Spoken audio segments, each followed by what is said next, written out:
But tonight we're specifically talking about communication and the art of communication. And if you take anybody from a live audience to a small group setting to one-on-one settings, if you are in that setting, you need to make sure that you are equipping yourself to be the best communicator you can. I say it all the time: kill the speaker, unlock the orator. There's a difference between a speaker and a communicator and an orator. There is definitely levels when someone plays basketball. I mean, you think about like watching junior high school or junior high, like basketball game at like over here in Mayo where Mike and I sort of live close to. And then there's like, college level hoops. And then you watch people that play in the NBA. I mean, we're used to these hierarchical systems and they exist in the art of communication. Now, it's art, yes, meaning it can be interpreted, but there also is, a craft or a skill that goes with that. I think communication is an art form, and when people don't put the work into their painting, if you will, they really take a big steamy dump on the art of communication. Like they take the craft and they never really hone it. Like if you were a musician and you talk between songs, you need to be the best communicator that you can between those songs. If you're a public speaker, part of the reason why those bookings continue to snowball is because you really are skilled at that craft and you're capturing an audience and they're remembering your message. And so if you're at all talking with people, I think we need to be the best communicators that we can. So I want to talk briefly about a few, well, let me back up. I want to talk about 3 chemical reactions that I have found out there that we need to have take place whenever we're communicating in our audience. Okay? There's a lot of science behind this, but every good orator, every good communicator, and even subpar speakers do this well. And I think the big difference, by the way, this is just sort of, off the cuff, but I think a big difference between a speaker will walk in and give you a canned ham. It's like, pretend this is a canned piece of Spam. Actually, I think I actually have one in here somewhere. But they just go, hey, this is my thing, and this is what I do, and here's my message. A communicator will be like, okay, here's my thing. Now, what can I use from the audience to make this better? An orator, what they do every time is they walk into a room and they're like, I've got this thing, but you know what? All of the ingredients are in the room, and they take something and they make something. It's like a great chef that makes like, whatever it may be, but it's a conglomerate of ingredients. You watch those cooking shows where they give them all those random weird ingredients and then they put something together. That's what an orator does. A speaker just brings you a canned speech. And so I want to see people grow in that. And one of the ways that you can grow in that are eliciting or being aware at least of 3 chemical reactions that are happening with your audience. The first chemical that you can really manufacture intentionally in your audience is dopamine. Does anybody want to know how I do that? I just did. It's increasing the tension. If you radically increase the tension, or if you introduce a cliffhanger, or you build suspense, all of that creates this chemical inside of us called dopamine. It's like when you watch a movie and it's just about that part where that plot is really coming together. It's continuing to create the suspense. The dopamine continues to grow within you. Why is the movie Inception such a great movie? Well, because it's a dream within a dream within a dream within a dream. But in reality, all of it it's dopamine, dopamine, dopamine, dopamine. Does that make sense? Hey, I don't know who just came on, but you were here, and we can't see you. And if you'd like to see us, or us to see you, just click the little thing that says show video or start video. Unless you're not appropriately clothed, then please, for us all, just leave it as is. But make sure once you find it, click that mute button, just so we can't hear the keyboard or any background noise until we get there. All right, I'm going to keep moving on because I want to honor your time. It's already 7:20 and I've got a lot of content for you. So anytime that you tell a story, radically increase the tension. And some people do this with pace, but just straight content really continues to lock in the tension, and that creates dopamine.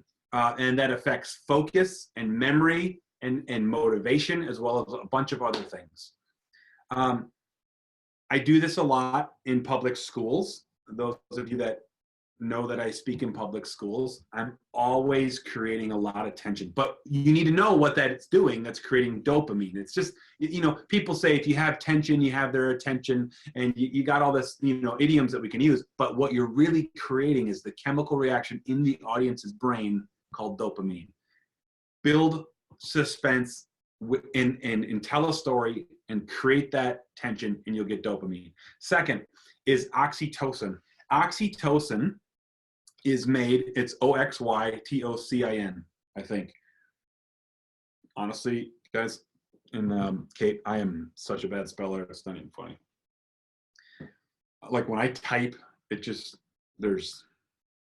it just looks like red tinsel underneath every word. Like the word has access to the entire English language, and it can't even give me a suggestion. It's like, I don't know what you're trying to spell.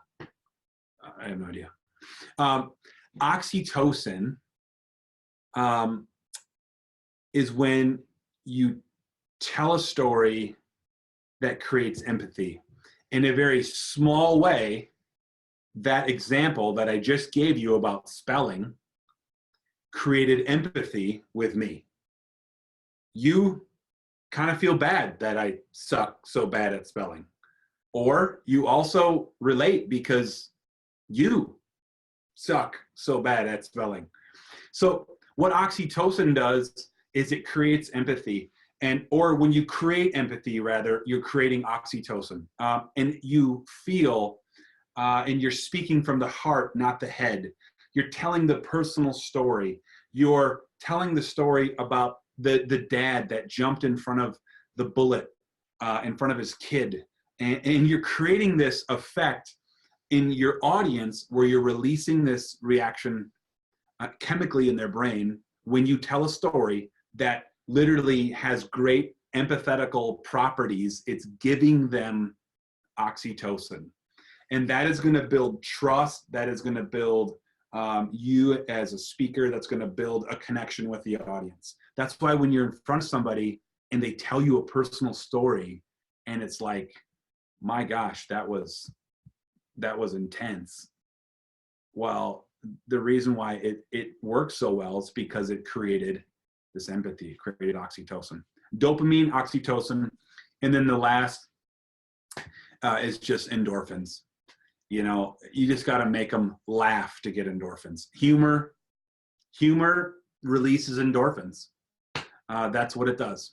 So when, like the other night on the Ren Collective, hey Tucker, if you're here, just hit mute on your mic and hit share video unless you're not appropriately clothed.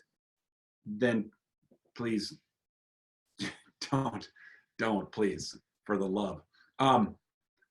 So if you got a night, well, I guess what I'm saying is, like the other night on the Ren Collective tour, I tell this story about how this guitar got totally stolen from me. Tucker, are you there? You there, Tucker? Okay, you coming in? Perfect. So if I tell a story about a guitar that it was $3,500 Gibson Les Paul, what chemical am I releasing in the audience? Somebody take a guess. Just if you tell a story about a $3,500 guitar that got stolen out of the back of your Delta 88, what chemical just was released in people's life or in brains? Somebody buzz in, unmute, and just say it. Oxytocin? Yes, oxytocin. Created empathy. People feel bad. But the way I told that story, it was real succinct. They didn't know what was coming. So, but at the end of it, I said, I have a dream that Ren Collective would come out and cover Paradise City and just say it's about heaven. And this is Guns N' Roses guitar that I bought. You know, this is Slash's guitar. And so the whole crowd laughs because I'm river dancing on the stage, you know, to Paradise City, right in the middle of my message. So those three chemicals were very specifically, like, it's almost, it's guys and ladies, and Tucker, it's almost like kind of scary how you can manufacture emotions in people when you are aware of what those emotions are doing. It's not about being manipulative, but it is about being intentional to create the bond and the response and the focus and the memory and the motivation and the generosity and the creativeness and all of these. It's about honoring the craft of public speaking. This is an art form, and this is what you're doing. So when I said that, that boosted all these endorphins into the audience, and obviously they were much more relaxed and ready to hear what I had to say about treasure from Matthew 6 when I was teaching from the Bible. So those are just three basic chemical reactions that I wanted you to be aware of that great orators use. Dopamine by tension and storytelling, oxytocin by empathy, like a heartfelt story, and then endorphins just through, you know, the power of humor. The one thing I will really challenge you to do is when you hear a story, this is just sort of a take home. This is something I want you to do. Something I want you to do is when you hear a story, when you read a story, when you experience a story, when you have a moment where you're like, this is going to go into a message, into an art form, into something I'm making as a communicator. Like you get this great sermon illustration, or in Mike C's, you know, case, he's a very talented public speaker in public schools. He gets this idea, you know what I'm saying? You get like, oh, I heard this story one time and I'm gonna use this later. What I would challenge you to do is in your Evernote or wherever you keep these stories, write down the category or the chemical that this story will elicit in your audience. So I'll peel back the curtain. In my Evernote, I have a dopamine bucket, I've got an oxytocin bucket, and I've got an endorphin bucket. And when I hear a funny story or I come up with a funny joke, which is rare, I put it in the endorphin bucket. When someone tells me a story that, you know what I'm saying, team, that this literally breaks your heart and you're just weeping and you're like, my gosh, this was horrible. Or this was so beautiful. I mean, it's interesting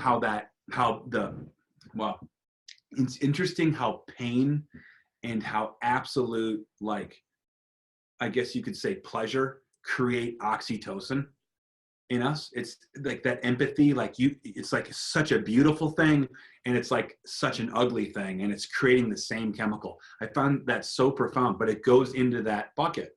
And then it's actually put into smaller buckets there because is this happy or is this bad?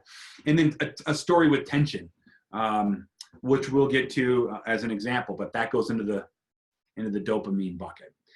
So write those stories down, capture those moments in inspiration, and categorize them into the chemical or the hormone that's released in the brain of your audience. Any questions? Everybody can unmute if you have a question. Any thought?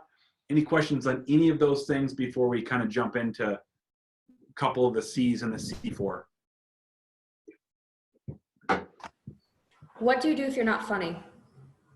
Well, then you really leverage the other reactions, but then at the same time, Kate, you are funny by even asking that question. What do you do if you're not funny? That's actually the driest, funniest thing that we've heard on this thing so far. So I don't think it's possible for us not to be funny. I think it's possible for us to never find our style of humor. And so you got to find your style of humor. Joy is the fruit of the Spirit. God has that Spirit within us. And honestly, he makes us as his creatures to enjoy. And there's a lot of humor in that. We got to find your style of humor, which might be scientific, might be very dry, might be very quirky. It might be very animated. It might be very, Jim Carrey or physical with like Mr. Bean, or, like very heady, like Mitch Hedberg. It's so smart. It's dumb. You know what I mean? I don't know what it is, but do you hear what I'm saying? Like, you got to find that for you, because to say that you're not funny, that's a stress for me. First of all, number one, that's a lie from the enemy. Number two, it's just about you finding your style of humor, like people finding their style of clothing. Other questions with these 3 chemical reactions. Frank and Emma, thanks for joining us. Make sure that you hit mute and you can reveal the video. If you have a question, just unmute and interrupt at any time. We're talking about 3 chemical reactions that are induced into our audience through artful communication. And we're just a couple questions before we move on into some other content. Anybody else got any other questions on that? Comments, thoughts? Does anybody want to comment on how you could, go ahead, Mikey, how you could actually use something like this? Yeah, so question for you in regards to stories. There's kind of I don't know, I guess 2 sides of this argument of people say that you can take a story and some speakers are fine with like embellishing it to make a better point. Some speakers like, no, you just have to tell a story how it is, exactly how it is. I don't know, what are your thoughts on that? And well, if you're asking, do speakers take a liberty of artfully deceiving their audience with stretching the truth where the fish becomes this big versus in actuality this big? I really think that it comes down to authenticity, and I am attracted to people that are authentic. I love sitting in front of an authentic communicator. That's part of the reason why Bob Goff is so fun to be around.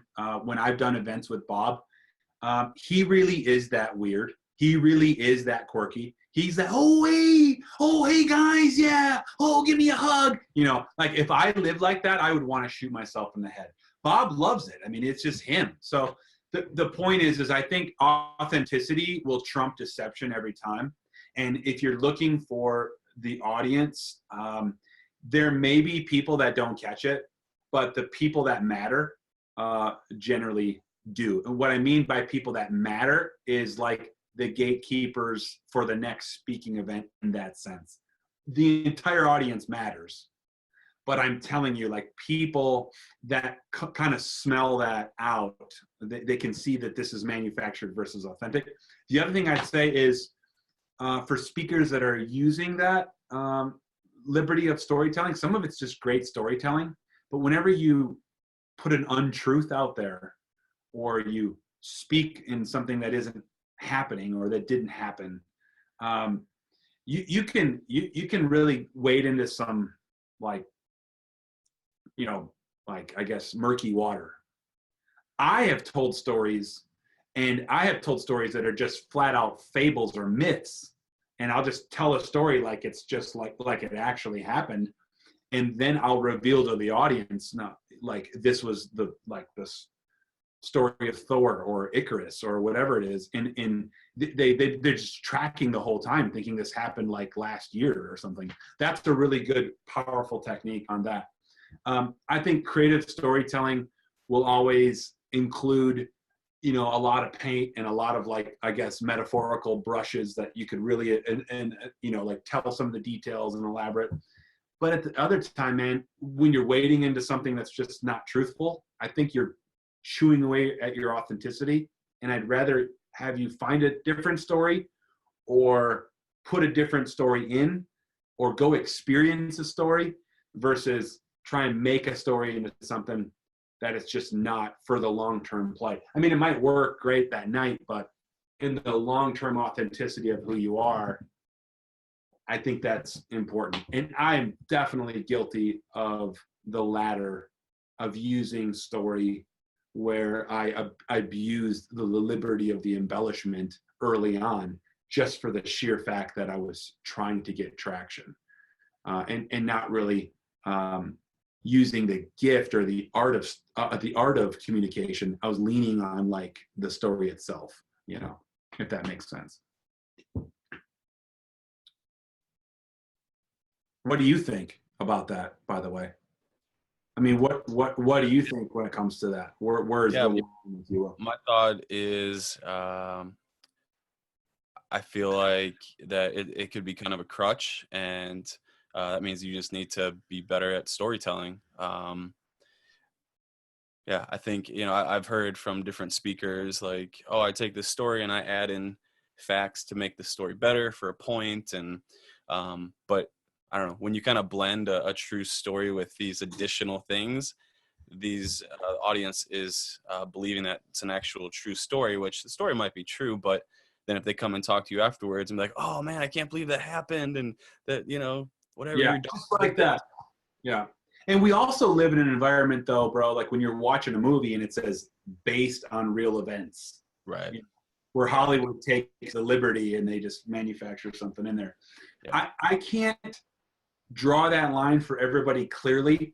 All I know is that if you are seeking authenticity, and you're trying to be who you really are on stage as well as off stage, yeah, you're not going to have the tension that exists. There's a public life and there's a private life, and the greater the divide between the public life and the private life, the greater the tension.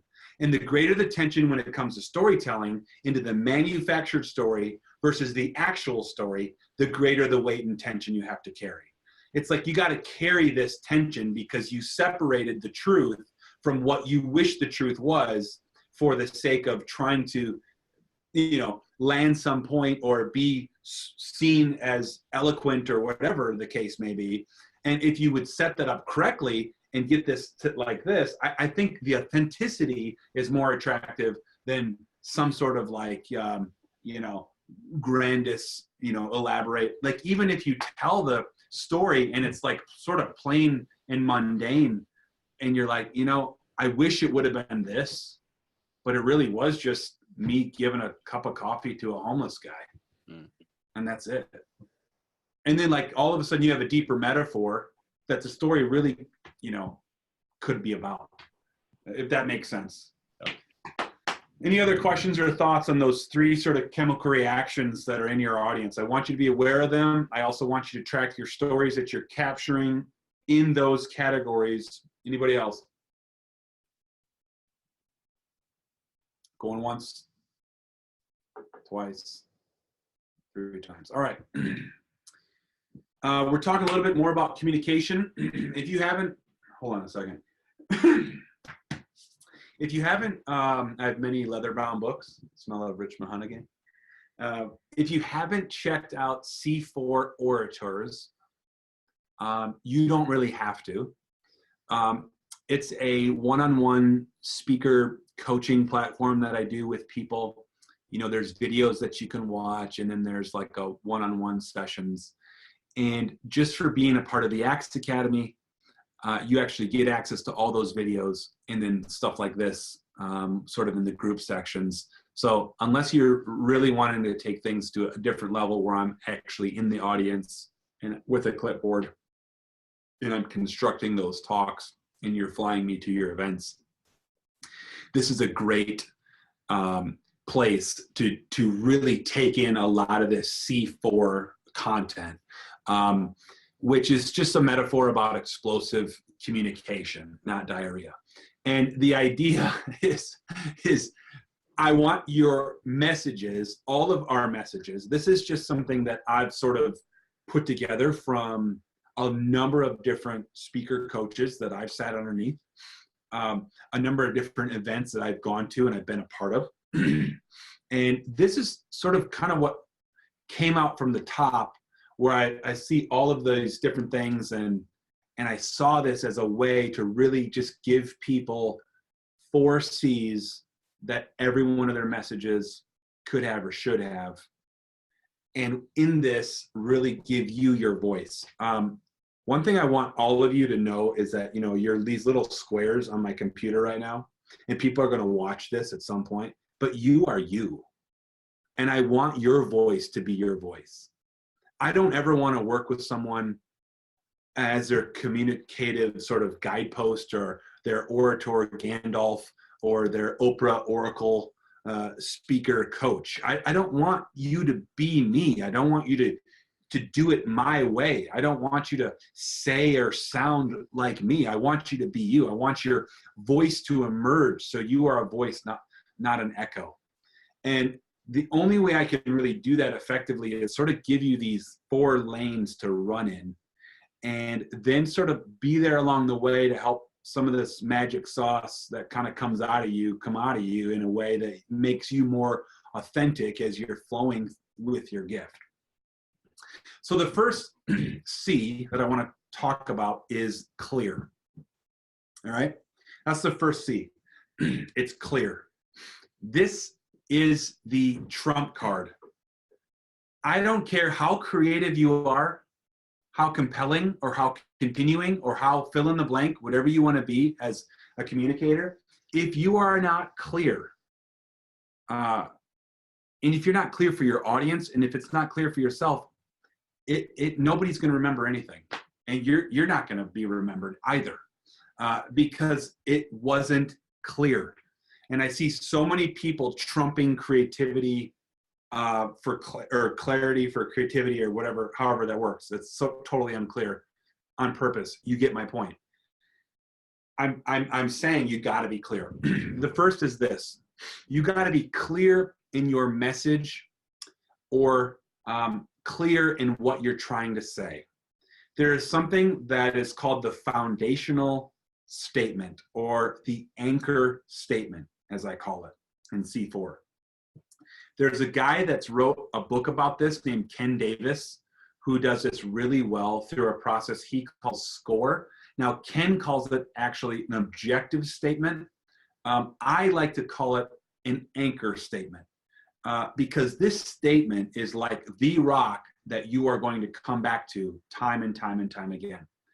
Every single one of my messages that I have ever spoke since I really started, every single one of my messages since I ever spoke, since I started studying this craft of speaking, you can say my talk in one sentence. One clear, pregnant, persuasive, or enabling, filled with tension sentence. It's the anchor statement. First thing you need to know about your anchor statements, it's this.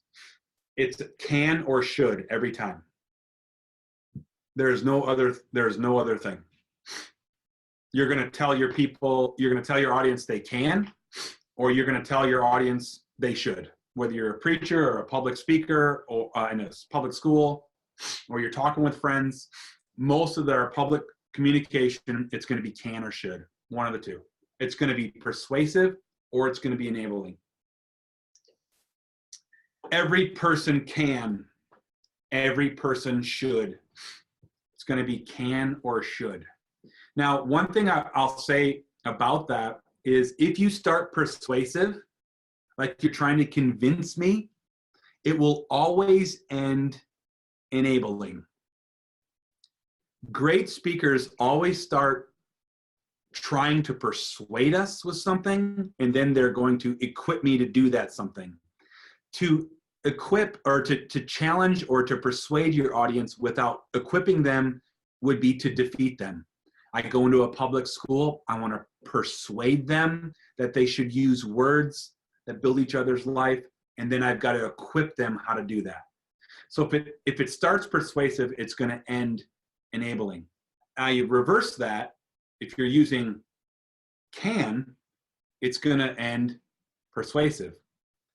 every person can change their own oil in their car by following these 4 tips. First of all, it's enabling.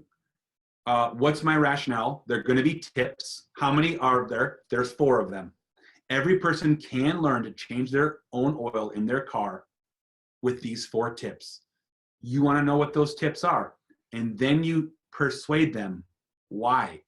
It's going to save you money. It's going to make you a man or a woman.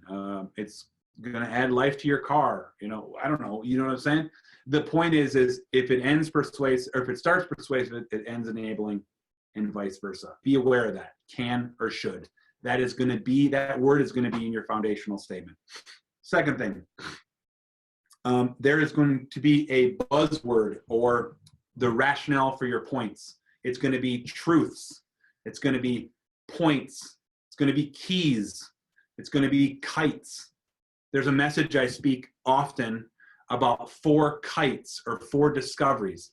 Every person can follow Jesus closer by understanding these 4 kites. Like, it's this tension-filled statement that's can or should, and then there's always going to be a buzzword that's going to point to your rationale or your points. And then the last thing I want to simply say to you about this anchor statement is it helps to define your audience. So if we're talking to people, every person. If you're talking to junior high audience, every junior high student can learn how to use deodorant with these 4 keys. And so you're making this anchor statement that's really ugly and really clumsy, and it's probably never going to show up in your message in its full, robotic statement, but you're crafting it in a way that it's can or should, it's persuasive or enabling, and it's going to end the opposite. It has a keyword, which is a buzzword or an anchor word that will be your rationale. So if it's 4 truths, there's 4 truths. If it's 7 habits of highly effective people, then it's 7 habits. And then you're also going to define your audience from the beginning. If you do this, it's like the room that you're in. I can see all of the rooms that you're in. I see the paint on the walls. You know what I'm saying? But you don't see the 2x4s that's holding up the drywall, that's holding up the paint, that's holding up the art that's on your wall. All of your other storytelling stuff will be all of the, the things that you'll beautify your message with, but you got to start with the 2x4s that are in the walls to even construct it. This is your 2x4. This is your baseline foundation. This is where you pour the cement slab that are the footings for the house that is your talk that you're going to build. It's an anchor statement. It has tension. It has rationale in the form of a keyword or buzzword. It's enabling or persuading, and it always defines your audience. If you get your sentence that clear to you, then it's going to be that clear to them, because everything revolves around that one sentence, and you're always going back to it. You're always going back to it. You're always going back to it. Every person should be a member of the Axe Academy because of these 3 reasons. My audience, the reasons, there's 3 of them, and the word should. Every person can become a communicator because of these 4 keys found in the C4 process. It's can, there's 4 keys. Every speaker, that's my audience.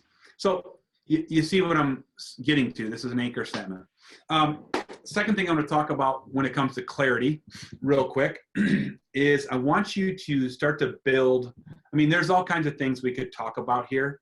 I'll just say, like, clarity in your audience, in your age demographics, from if you're talking to an elementary audience or an elderly audience, like the approach, the venue, the room, the type of microphone, clarity on the authority that you've been given, clarity on the authority that you've been requested to have, the mission that they have, clear on the person who's inviting you in, what are their goals. There's all these things that we could talk about in depth when it comes to clarity. But I want you to be clear on the emotion that your message is eliciting at any given time. Most people don't do this, and this has revolutionized the way that I speak to people. When you craft a talk, what I do is I put it all on note cards, okay? And if you can't name all of your parts of your talk or whatever you're communicating in 10 seconds, how are you going to do it in 60 minutes? You got to be able to go, okay, like for instance, the Ren Collective concert, okay? It was Waterbed, guitar, Beatle, Matthew 6, Netflix, Crystal, Applebee's, Good News. That was my 8 note cards, okay, on a 25-minute talk. Now, on the back of all those note cards, I wrote the emotion that I want the audience, or that I think the audience would be feeling. Here's a tip for you. When you get this, storyboard your talk, your main sections, your big pieces, your big chunks. On the back of a note card or in your notes, in parentheses, however you want to do it, write how your audience is feeling, okay? I like to do it on note cards because then when I flip all those note cards, and that's all I see is guttural sadness, complete despair, awful treachery, you know what I'm saying? Like you really want to bring people through the gutter like that for 40 minutes? Because it'll give you an opportunity to take a 30,000 foot perspective or a bird's eye view of everything that you are going to communicate emotionally. And then you see it in the order. You're like, this is heavy, heavy, heavy. I got to put something in here that makes it fun. That will really help you if you communicate to students, by the way. Or if you communicate to anybody that has the attention span of this generation, it's really helpful to be like, okay, this is a heavy moment, Okay, I'm going to just insert. I don't even have the content. I'm just going to put a rabbit trail here because when I flip my note cards over, it was hard, heavy, and then I just need a breath. My audience needs a breath. Or it's funny, no content. There's no substance, no empathy, no. So when you're writing your talk, write your talk, but make sure that you know the parts, yes, but make sure you know the parts that you're clear on with the emotional response that those are going to elicit in your audience. Any questions on that? On just those two little aspects of clarity, questions on the anchor sentence and questions on the emotional clarity of the parts of your message or talk. Anybody want to ask a question there? Are we good to go? I know it's 7:52. We'll probably go to 10 minutes over, but we're just fine. Anybody else? So, as a for instance, like tomorrow I have like a 10-minute window, all right? I have like 5 minutes to paint and then 5 minutes to speak. And it's like, how do you formulate a message in that short amount of time? That's perfect. If you can't say it in 5 minutes, you can't say it in 50. You really, honestly, that is what all of the speaker coaches I've ever worked with, Tucker, do. They actually, my one-on-one, one of my big guys that I worked with personally for a while, Ken Davis, he let me speak for 60 seconds. He said, I want you to write a 3-point talk in 60 seconds, which was basically an intro, my anchor statement, and conclusion. Like, so what you got to really do when you're pressed is you keep whittling that down to 5 minutes. Like when I work with a new school communicator, like if I'm going to bring somebody out and teach them how to speak in public schools out of the wealth of knowledge that I just sort of eked my way into here, I only give them 4 minutes, maybe 3, because if you can't hold my attention for 3, you're not going to hold it for 30. So my point is don't look at the 5 minute as a negative, bro. Look at it as a positive. You get to be amazing. You get to give everything into this for 5 minutes. if you want to know the structure of the 5 minutes, I would look at it much like a hook. I would look much more like up here. I would hook my audience, and then I would have my anchor statement right there, and then I would reveal my 2 rationale.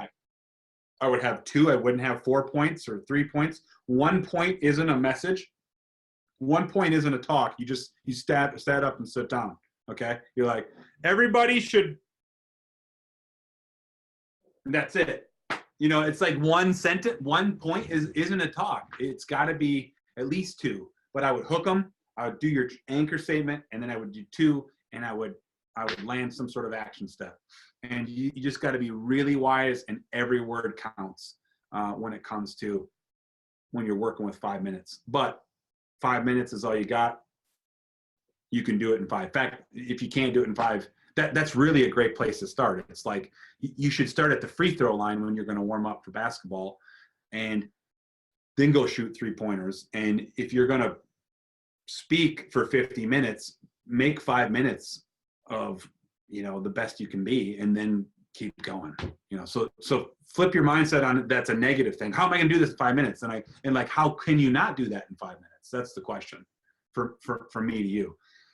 But be clear in your anchor statement, and then be clear in the emotional journey that you want to take people. And there's something else I'm going to get to that'll help you in your 5-minute talk.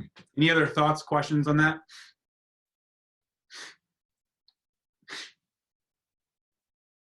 Yeah. All right. Second thing, and I know we're moving fast on time here, but the second thing is creative. I think great messages are clear, and I think great messages are done creatively.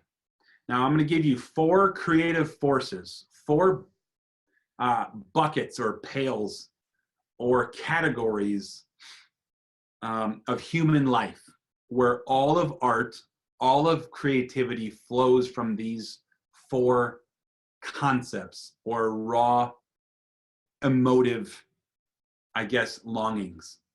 This is not all my idea.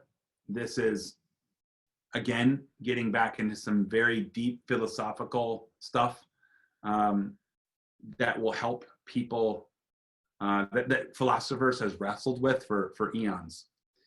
But when it comes to 4 creative buckets, I think people are searching for purpose, for protection, for meaning and belonging.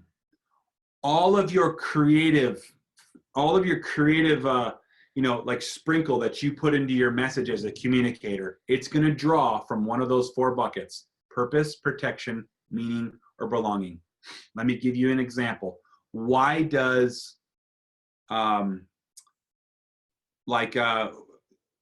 what's the Pixar? Why does Disney Pixar absolutely crush it? When you watch Toy Story 2 or 3 or any of them, you cried if you're like me, especially Toy Story 3. Why? The toys are looking for purpose.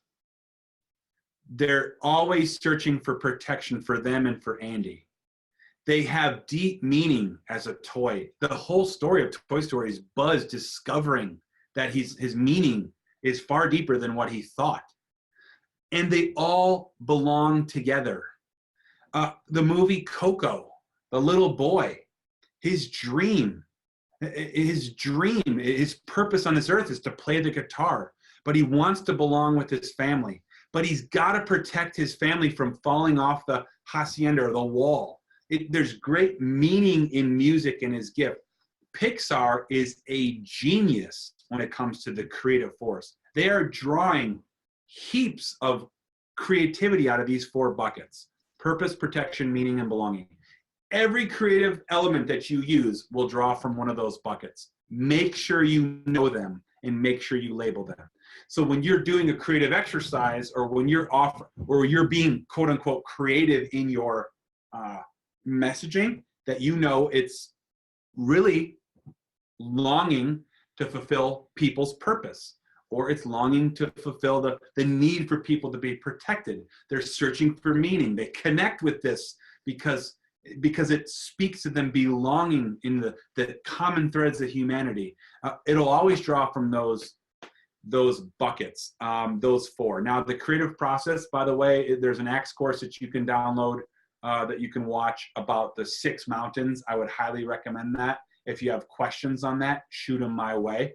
If you haven't watched that Axe course on the 6 mountains, this really dives into this a little bit more, but make sure that you get a hold of that Axe course so you can kind of participate in this PPMB. PPMB, purpose, protection, meaning, and belonging. That's how I remember it, PPMB. I always remember it, and when I'm coming up with a creative story, I'm always going, is this protection? Is this purpose? Is this meaning or belonging? Second thing I want to talk briefly about your creative resource is the world is your material. Netflix documentaries are absolutely gold. You know, like reading things you wouldn't normally read. But here's the deal. There's a great Chinese proverb, and I forgot it because I didn't write it down. Do you get what I'm saying? If you don't journal, if you don't write this crap down that you are exposed to, you will forget it. There is no way in the hustle and bustle of your life or my life that you're going to remember this moment of inspiration that strikes you at an ice cream shop in Montreal. And you're like, oh my gosh, life is just like an ice cream cone. Holy crap. It's got everything here, all this, the flavors. You can choose whatever path. Oh, it's like a rocky road for some. Some, it's like a sorbet rainbow. And they're just dealing with their identity issues. And then, you know what I'm saying? I'm taking the rainbow back. But the point is you hear what I'm saying? If you don't write it down, you will forget it. So creative buckets, PPMB, and write the stuff down or you will forget it. The last thing I want to give you about creativity before we just get to the last two is I want you to be thinking in this term.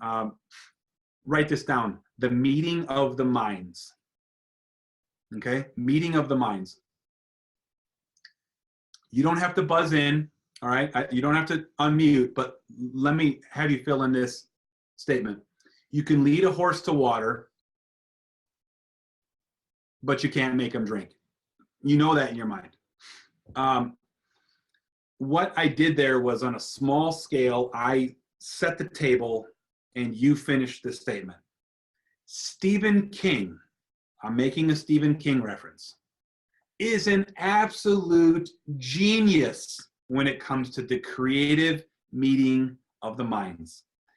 Every single one of his horror characters, when you read the character, he doesn't tell you about the character, what they wear, if they have braces, you do that in your mind. He just sets the table and he talks about his famous book that got him started. In his book on writing, he talks about the girl Carrie, who's this unpopular girl that just goes crazy at her school.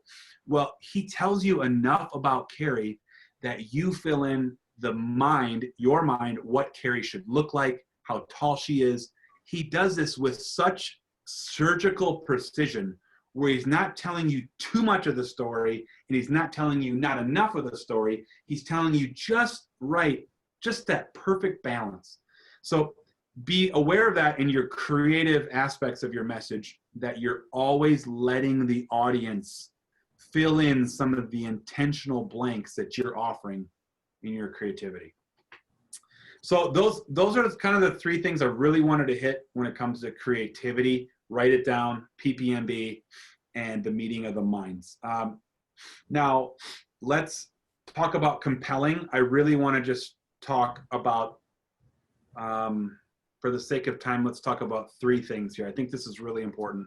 If you need to go, go, but if you can hang with, you know, most of you were late anyway, so you're fine. The point is, when it comes to compelling, you got clear, you got creative, and then you got this word compelling. The delivery, the stage tools, the tone, the body, the dress, the language, the face, the tension, the arc, the dynamics, the speed, the pace, I mean, there's so much here. But one thing I see time and time again is people forget they're talking to individuals in an audience versus an audience of individuals. Does that make sense? So many people talk to the audience and not the individual. So many people, now, I'm gonna be careful here, okay? So many people in popular Christianity have the audience as their ministry versus the individual in that ministry. And then people become a distraction to their ministry because the audience is their ministry, where people are never a distraction to your ministry if people are your ministry. Does that make sense? I know that's a lot of talking in circles, but people forget time and time again that you're not talking to an audience with individuals. You're talking with individuals that make up an audience. So look at them with eye contact. Break eye contact after a complete thought. You know, like I think when you talk with a friend and you're talking with a friend, you're not like, hey, how you doing today? And you're not like all like this all the time and like, hey, yes, how was your day? Was it good? Mine was good. And it just gets to this uncomfortable place. But with your friend, you're like, hey, how's your day? Was it good? And then you just kind of break, and then you're like, yeah, mine was good. It's a natural form of communication. And I think people forget this when they're talking to an audience versus individuals. One of the best ways you can do this is start getting a person's name, especially in the back or in the corner or in different locations of the room, and put them into your message in a sense if you're going to work on that communication style of talking to individuals in audiences. Second thing that I'll talk a little bit about this is just tension. I really love tension. If you have tension, you have their attention. Make sure that you're always doing this. This is the best thing, and this isn't really new here when it comes to tension. Maybe it is for you. But when you watch your favorite episode of Friends, like you do, Michael, Tucker, Nate for sure. When you watch your favorite episode of Friends ends, okay, the episode ends, but it always introduces new tension. So like your episode of, The Walking Dead, maybe you watch this, you probably shouldn't if you're a Christian like me.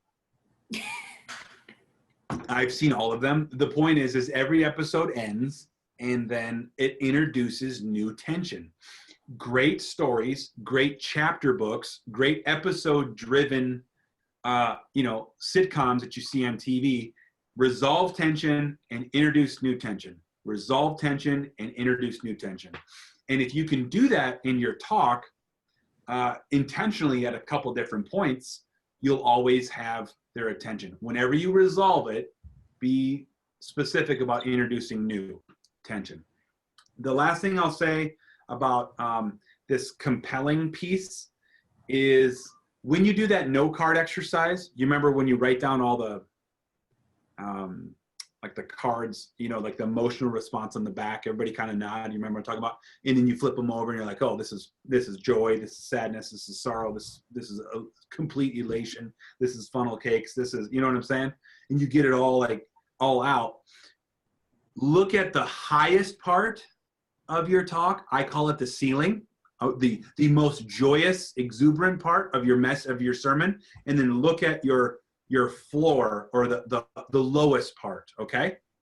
And the greater the floor and the higher the ceiling, the more the dynamic the communicator, okay? People say, oh, they're really dynamic. They're a really dynamic preacher, or they're a really dynamic speaker. They might not even say that old tired word dynamic, but what they're saying is they made me feel something and they made me laugh greatly. There was this wide expanse or dynamics, great music, great composers. I love hardcore music. Zao was a band I listened to for years until they fell off the bus. And the point is like they would have these breakdowns out of nowhere. They'd just be like this pit would explode and people be punching each other in the name of the Lord. It was amazing. And then there was like this moment where it's just like complete silence, and this is like, you're just sort of just like swaying. You know, great, you know, historical composers like Zao and Mozart. That was a joke. They put these crescendos and decrescendos, these big parts of their music and the low parts of the music, and the closer you can put them together, the better they operate. The closer you can have someone crying and then have someone laughing, the closer they're together on your note cards, the more powerful the form of communication. Where you feel it, you bring the person that's in front of you in your audience through the floor of your talk and the ceiling of your talk, and you do that together. Now that's art. Like, you do that real close together, people are going to remember. They're going to remember, you know, everything you said. Possibly not, but they're going to remember the way that you made them feel in that moment, for sure, 100%. And the anchor statement with your rationale and your points will help them remember what you said. The floor and the ceiling of your talk will help them feel what you said. So that's what I would say about compelling. The other thing I would just talk through when it comes to the last C is really continuing. And for the sake of time, I really can't spend a lot of time on this because I want to go to a couple examples. I want to share my screen with you, show you my Pokemon collection, and a couple other things. But make sure that your messages, when you land that 5-minute talk, Tucker, that you've got a thought of how this 5 minutes can turn into the next 50 minutes, that it's continuing. That you're going to take people from A to B and then B to C. Don't try and take people from A to C. Just take them one step. Land the plane, but show them how to fly, okay? I'll give you an example. I'm preaching at Canvas Church for Mother's Day. I'm working on my message today. Moms are like a pack of flower seeds. I mean, this is really going to be like the metaphor that's going to take my message through this whole thing, okay? So guess what every mom's going to get when they leave the church? A pack of flower seeds. Why? Because it's a great idea? Because I'm just trying to be creative and be real cool? No, I want to, well, yes, I am trying to be cool. That's for sure. No, I want to make sure that that message continues. You see what I'm saying? Like, it's got some rubber for the road. Like there's some continuation here where I've tried to put something in the end of this message that's going to give this little baby bird a chance to fly for the next 50 days or 3 hours or go by that person this, or you see what I'm saying, whatever it is. So those are just some basics of the C4. I hope that's helpful when it comes to clarity, when it comes to creativity, when it comes to compelling, when it comes to continuing. I want to give you a couple hands-on examples from a video that I have here. So bear with me just for a second. And you're gonna all want to probably unmute here for this in just a minute. Can everybody see this little Wheaton thing here? Yep. Okay. Now I've just pulled out a few things in this Word document here. I want to go to number 20 seconds. And I want you to ask the question. Don't look at my notes because the answers are there. Thinking cheaters. It's called using your resources. That's exactly.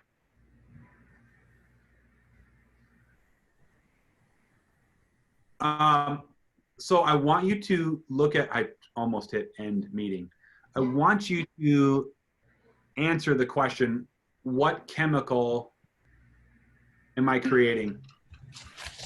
There's a lot of apartments. Some strange people in New York City, and I love New York City. It's the melting pot of America. Are you cheering because you're from there, or you're wearing underwear from there, which I wasn't sure. There was a 500 square foot apartment, and like most apartments, it had a door, and like most doors, it had a handle. Behind this door in this 500 square foot apartment, the tenants to the left and to the right noticed these smells and these sounds and Everybody this hear it sort of okay? interesting odor that was coming out from the backside of this door. They were wondering, what could it be? Weeks passed by. No one had seen the tenant for some time. They wondered where or what was behind this door in a 500 square foot apartment in Upper Manhattan. So they called the police. The police came, and they actually drilled a hole through the door. They looked inside of it, and what they saw changed everything. There was two brothers. All right, what did I do? Right out of the gate. Dopamine. Increased tension. Loads of dopamine. There's so much tension. I wrote this whole message and I just came out with this cliffhanger. The whole audience was like, what's behind the flipping door? And I even drew a door, but you feel that dopamine. It's just like you want to know. So all of a sudden we got this tension here. Let me take you to an example of an anchor statement. Now, usually you don't say the anchor statement in its full color. I did here, and I usually do because it's always important to me to be clear, okay? Listen for the anchor statement. Every single one of us can battle this spirit of comparison, and it exists among evangelists, among pastors, among personalities in the church. And sprinkled Maybe, a little, I dare say, more stuff. so than other places. So it's not just raw 2x4s. We can all There you battle go. this spirit of comparison and replace it with the spirit of compassion with these 7 truths found in God's word. We can all, that's my audience. I've already established who my audience is. How many truths?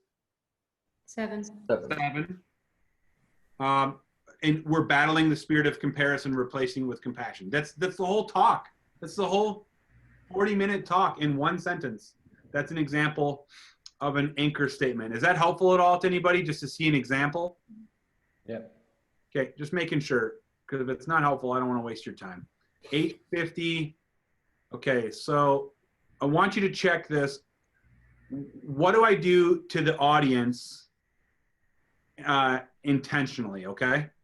Jesus claimed none. This was especially hard for me as I One other thing, sorry.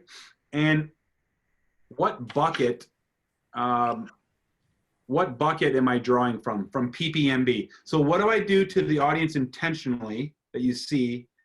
And then with the, and what bucket am I drawing from here? my first book, and I had to put my name on the cover. Jesus didn't claim any ownership. You can read about it in John 5:19, 5:30, 5:41, 6:38, 7:16, 7:28, 8:28, 8:42, 8:50, 14:10, 14:24. Jesus is always saying it's the Father. He doesn't claim the ownership. He gives it to the Father. And I had to print my name, Eric Samuel Timm, on that book, which is free today, by the way. And you should tweet about it. I spent a lot of my life, and it's cheaper than beef jerky right now. It's humbling, especially if you go into Goodwill and you see your book there for $25. You're like, really? Really? I can buy socks that some dude wore for half his life, and it's more expensive than this book. And then the Lord's like, see, I told you, I'm just bringing you to the threshing floor. I'm like, okay, I get it. Never mind.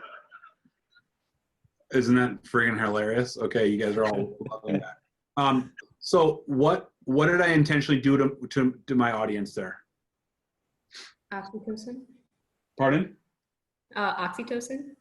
Yeah, that would be definitely the chemical. What do you think I did though with the content? I'm asking. I just want you to pick up on this real quick. If anybody saw this. All right, I'm gonna tell you. Do you remember the part where I rattled off all of those Bible verses? Oh, 50 of them? Yeah. I overwhelmed my audience intentionally.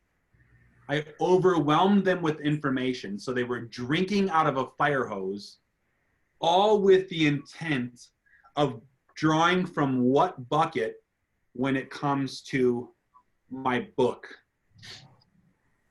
Arguably, you could do it a number of different ways. It was at Goodwill. It was a buck. I'm creating a lot of empathy. That was all steeped in my desire to protect myself. The creative metaphor of me making a joke about the guy's socks is all about me being vulnerable, because it's like it's cheaper than beef jerky. I'm trying to protect my feelings when I had to put my name on it. I'm trying to protect my identity. It's a subtle little nuance, but when you start naming those parts, and you start doing that intentionally, you'll start drawing from those creative buckets. And then they're not just creative for creative sake. They're actually, you're actually doing it intentionally. All right, so I'm going to show you one more, and then we'll just do a few Q&A. If you guys have questions, ladies have questions on any of this content, 12, 20, 24, 50. All right. Now, before we start here, I didn't really talk about this because I had to cut this, but I'm just going to tell you something about compelling that I didn't mention, that I learned actually from a guy named Josh Shipp. He said this, and I never really forgot it. He just said, you give the audience what they want, give them what they need. And so I talked a little bit about that, but in the compelling piece of the C4 process, I talk a lot about the idea of head and heart. So I'm giving them information for their head, but you're always accessing it through the heart. Here's a funny example of accessing someone, giving them information, but accessing it through the heart, okay? Copy of the book that I've written, or like I said, you could wait and just get it at Goodwill with some free socks. John Piper, Francis Chan, Louis Giglio, all people that have not read that book. CK, that was funny. Well, it's true. I don't know. It's not like Louis calling me, hey, read your book. So the point is I accessed information that the book is going to be free in the lobby, but I did it through a joke or through the heart. You do it through this metaphor. Like I did that, and you do that through the heart, through the head. You speak to someone's heart, their head will always arrive. You give me information, my heart will never show up. You give me stats and figures, I'm never going to remember how you made me feel. You make me feel a certain way, I will remember what you said. It's like access their head through their heart, always in that order, not the reverse. That's one other way that we can be really compelling, with our content. So any questions? Let me go back to not sharing my screen here. So. Does that mean we don't get the answers anymore? No, there's no more resource. Sorry. What other way? What other way, or what are the thoughts? What are the questions you have? I know this was very specific to just public communication, kind of the C4 process, just some free speaker coaching for being a part of the Axe Academy. One thing I want to say real quick to everybody that's here. If you're part of the Axe Academy right now, and it's $10 a month or $100 for the year, and you're planning on bailing at any time, like just because you can't afford it or it's not worth it, make sure that you tell me why you don't think it's worth it. Why is the $10 a month or $100 a year? Why isn't it worth it? Because I want to know. We've had so many people come on, and we've had some really great feedback, and we've been able to really make some huge, strides.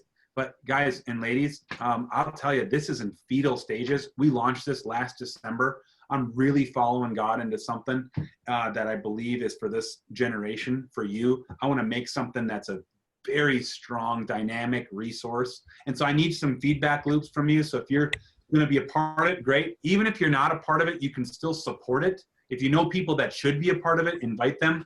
But at any point that you're going to decide, yep, I'm done with the Axe Academy. It's been great. That's awesome. I'm cheering you on, Eric. Way to go. Please do me the diligence and at least drop an email to us and say, hey, here's 3 things that I love, and here's 3 things that I'd change, or here's 1 thing I love and 3 things I'd change, or 3 things I love and 1 thing. Just don't just drop out of the blue and like de-student yourself. We don't even call people that are part of the Axe Academy subscribers. It's more of a journey together. Yeah, there's an element of a student. Yeah, there's an element of support, but it's really Axe Academy patrons. I wish I could just brand that verbiage, But if you're going to be a part of it, be a part of it. And if you're not, please tell us why, so we can make it into something that fits in our vision and values and what God's calling us to do, but at the same time, really meeting you where you're at, equipping you specifically to move forward to discover the acts that you're supposed to build and blaze. And remember, there's 7 areas that the Axe Academy exists to sharpen. This is one of them. The communication skill is one of them. The creative resource is another. Cultural engagement is another. Critical thinking is another. Christ teachings is another.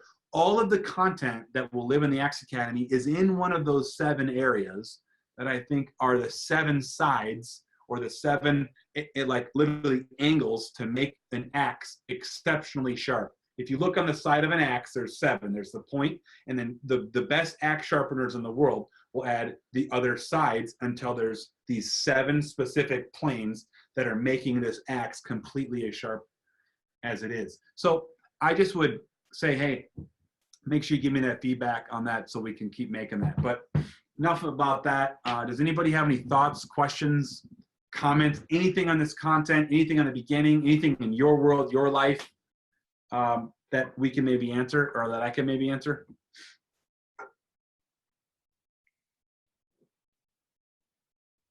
If there's no questions, that's okay. Is there somebody bold enough to step to the plate and maybe give me 1 or 2 takeaways that you had from the C4 process, from the sort of chemical reaction process, for any of the content that we covered tonight? I think for me, a lot of this is already kind of a part of what I do, but it gave me the verbiage to kind of make sure that I specifically lay out these certain things, especially when it comes to the creative aspect of things with purpose, protection, meaning, belonging, those ideas. Because I like looking back at various talks I've given, those have always been a part of it, but this allows me to kind of outline it better to more effectively communicate. Yeah, putting words or vocabulary to formulate the box that you can live within or draw from is essential. Yeah. Words create realities. When it comes to just when you get married, you look at the person across the aisle and you say, I do, and they say, I do. And that marriage is made from, the reality of the words birthing that into existence. The speech act theory will even help you further, Tucker, when you start talking about this fancy word called locution or locution. It's the speaker's words, what's actually said. And then speech act theory gets into illocution, or the words or power or the effect on the audience. Much of what we talked about tonight is the illocution. The perlocution is how they respond, how the listener is processing this. And the perlocutionary intention is the intention for the listener to do the response or to the utterance. So like when you start diving into the science of this, man, you're going to find words bigger than what I've even used to try and put it in like, hey, C4, they all start with C's. Okay. Like you're going to find like these fancy speech act words, but really it's what's being said, the power of those words, how the response or the person's going to respond to those words, and then your intention in the beginning from how you want those words to be used. And all of those things, like I just want to make sure, like I want to always take something very complex and make it very simple and accessible to you. Like take something very heady and metaphorical and from some leather-bound book somewhere, and then be able to go, here's a easy, digestible but challenging way that you can incorporate this, but not bank robbing it from the intellect or the depth, but doing it in a way that brings new accessibility to it. Jesus did this all the time, man. He was a master at that. Any other thoughts, questions, one or two takeaways? Yeah, I think for me, it was kind of like storyboarding your talk and really being intentional with what you want the audience to take away in regards to the emotion of it. Not something that I've thought about before. Like obviously like, oh, I want them to laugh at this joke and want them to kind of feel, but just even being more intentional with that, something that's cool that I'm going to add in. So thanks. Yeah, Michael, I love the word you used, storyboard. You know, I used a very clumsy form of that, note cards and on the back of them. And you just hit it, man. That's the exact word, because that's really what you're doing is you're making a character sketch of your talk, and then you're looking at the pieces and the parts, but you're looking at the emotional response of those pieces or parts to allow you to look at the whole thing from a 30,000 foot perspective and go, man, I am way too heavy in this 10 minutes. I'm way too light in this 20 minutes. I need something in here that's gonna, you know what I'm saying? Or whatever the case may be. That's a good storyboard. I like that. I'm gonna use that just as I try and explain this to people. That metaphor, I think, helps me understand it better when it comes to why I do that specifically with it. Any other thoughts, questions, comments, takeaways? How can you incorporate this into your world? Quick question, Eric. Yep. For me, I look at like when I used to do music, and like the toughest step for me as a musician to jump was going from like, all right, being an adequate like drummer that could just sort of play the parts right. And I'd look at like guys I'd be around that were like next level, and what I thought was like next level was like, all right, they had a voice. So like guys like AJ or like Steve Gould, like guys that I've been around. You hear them play it and instantly you go, okay, you know, without seeing the face, you know exactly who it is. Right. And I see the same thing with like speakers where like, all right, like just by the content or how they're delivering or how they're speaking it, the speakers I look up to as like next level are people like, all right, they've kind of found that voice. Mm-hmm.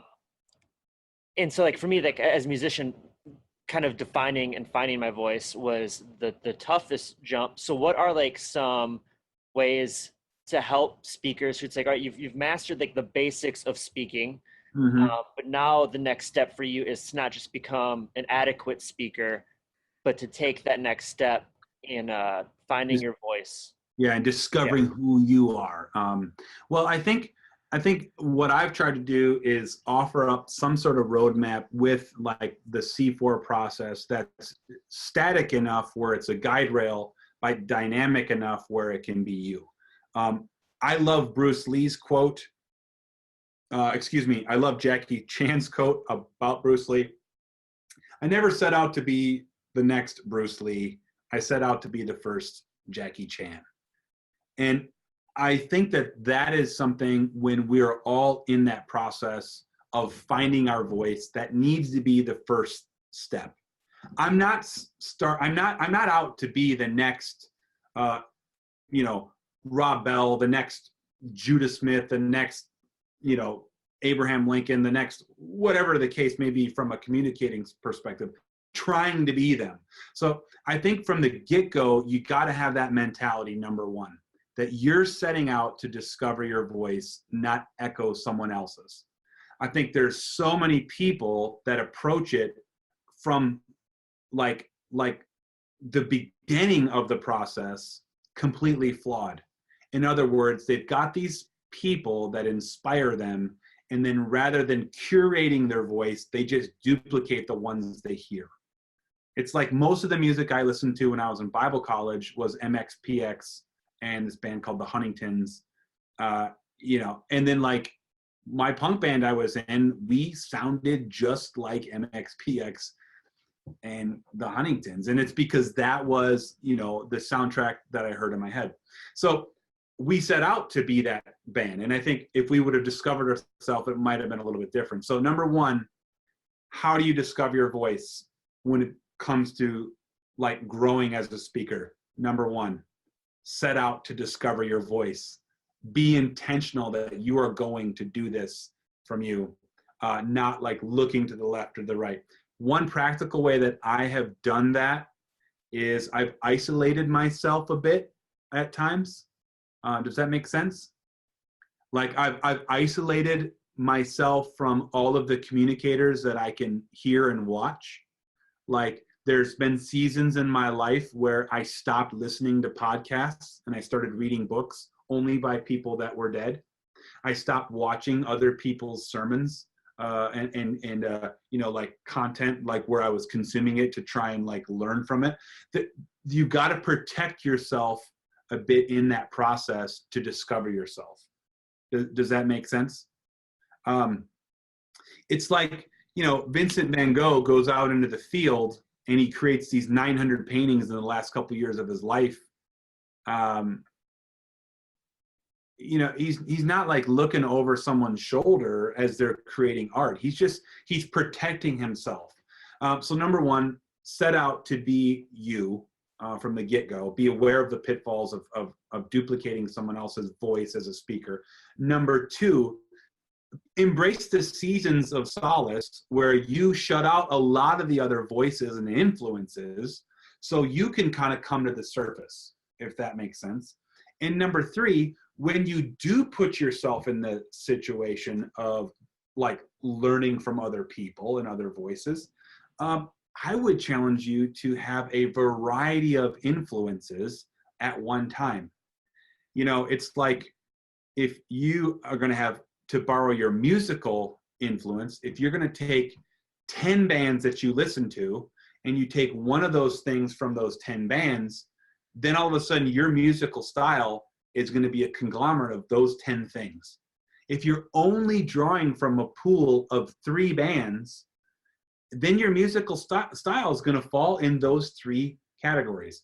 And I think speakers, you know, they're really no different, if that makes sense, in the reality where they've got all of these like desires, if you will, to find their voice, but they're listening to like one person, or they really follow so-and-so's work, or like from a preacher's perspective. Okay, let's just Nate, because you're a great preacher from the content. And from some of your dry delivery. I've seen it. You got tons of wings there to grow.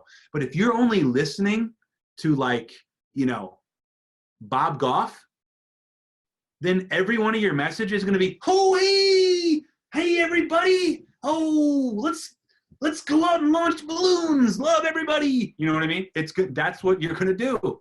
And Bob knows this. He and I joke about this stuff. But if you listen to Bob Goff and then you listen to 10 other people, there's going to be a time that spirit of Bob Goff is going to rise up within you, if you will, and you're going to do that. So I think like having multiple dimension of influence is important. And then the fourth thing, I think I was on number 4. We'd have to check the video. 3 or 4? 4 is this. You're on 4. Okay, it would just be this: get to the woodshed and just keep practicing. You know, it's like how does you know, what's the drummer from Nirvana and the guitarist for the Foo Fighters? Dave Grohl.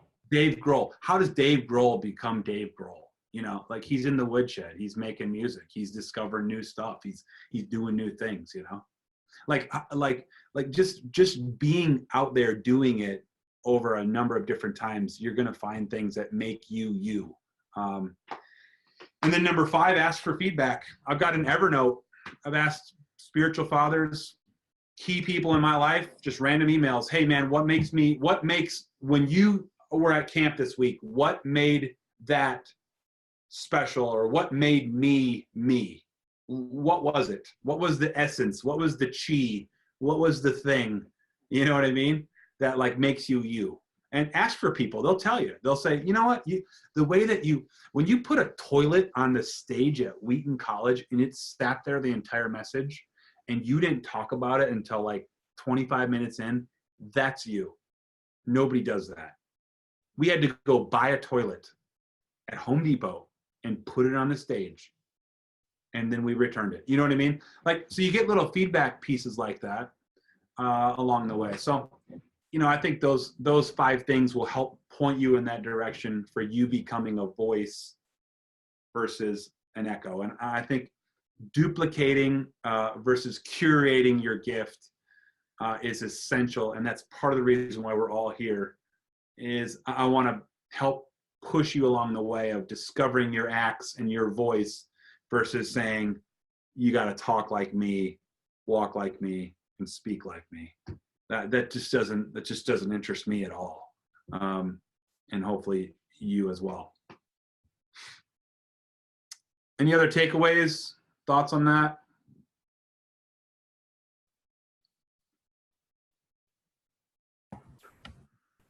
I think this has really just helped me break it down, because I'm really starting in my speaking. I haven't really done it before. And I'm always overwhelmed with, this is all I want to say, but I don't know where to start. So this is nice. It gives me a step off point and to take it to the next level after that, which is nice. Right. It has a follow through. And then everyone else took the rest of my comments. So. Yeah, well, we're actually going to work on, Nate and I were talking today about creating like a space within Axe Academy, or possibly a closed Facebook group. You all know how much I hate social media with a passion. But the point is creating a place to where we could have some more interaction like this.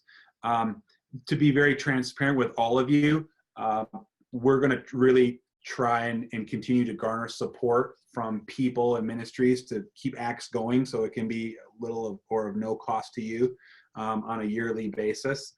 And then, you know, so you have some skin in the game, but I desire to do these sort of monthly Zoom, you know, Axe calls like this to really, number one, make it personal, dive into some content, you know, be able to be accessible to you, to answer those questions, you know, to have the Axe cast out there publicly in an extended episode for you only is great. To have you to be able to ask those questions to me and have we answer them in a way that we create a library of work is amazing, I think, in the world of leadership, and especially sharpening ourselves. But to be able to sit down and put those 2 things together in a public forum monthly for an hour, you know, I think in one of those 7 areas, I think it could just change, you know, it certainly has impacted my life, because I'm the one having to read a book a week to keep the content coming to where, you know, it's like a fire hose where we're really trucking forward in this to make some really cool stuff for you, to help you along that process when you're starting out, or if you're a guy like Michael, who's, you know, far more established, but in a very real way, starting over in a lot of ways, you know, and that'll never go away anyway, by the way, that process. Any other thoughts or questions, takeaways on this? Hi, Ben.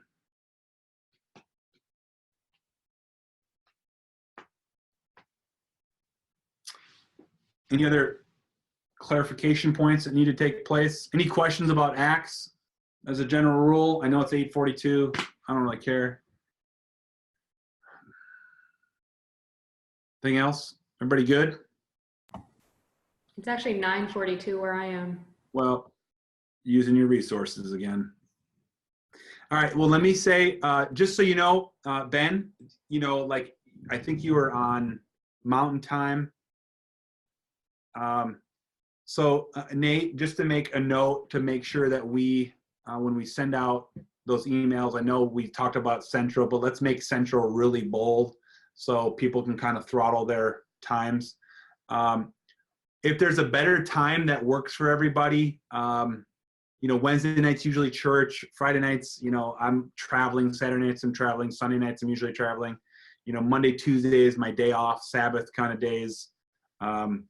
Wednesday there again, church. So Thursday night is kind of where I've landed. If you miss one of these in the months to come, hey, like I said, they'll be recorded. Help us make Acts better. Keep those feedback loops going. Ben, I want you to know that this whole conversation, if you will, this whole thing, we're going to edit down some of the like little nuggets out there for social media world and for like Acts Academy advertising and things like that. But we're also going to we'll just send it out to you so you can watch it. We talked through the 4 C's of C4 and then 3 chemical reactions that take place in our brains when we're communicating. And so just knowing what's happening versus just doing it, I'm going to pray for you all if no one has anything else they want to add. And Tucker, good luck with your 5 minutes. Mike, good luck with your Sherpa. Frank, good to see you, man. I'm glad you're here. Nate, thanks for helping me with this.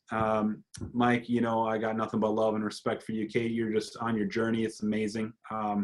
Humbled to be able to be a part of your life. Thank you for just being a part of Acts and supporting it. And I really think that this is something that God has just kind of put in front of us that is going to make a huge dent in the millennial world where we can really just capture people and just grow what matters.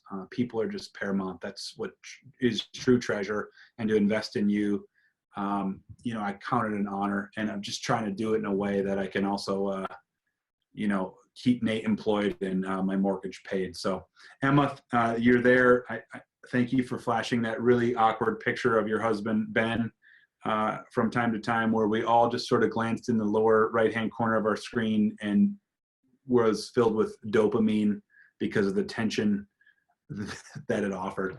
God, I just thank you for these people that are here, for their stories, for their situations. I pray, God, that you'd specifically bless Tucker and what he's putting his hands to in this 5 minutes. God, I pray that you just unbox that whole idea, that he is just going to make that 5 minutes shine. God, I just pray that you continue to guide and direct the Acts Academy, and that you guide and direct all of us as communicators so that we can be the best representations and mouthpieces and whatever truth and light that you're bringing through us. And I just thank you for this opportunity to be here with these people in a very real way, in a very weird way, from this advance of technology, but God, really coming back to what is intimacy, to walk the road with people versus just, kind of flash into each other's life. In Jesus' name, amen.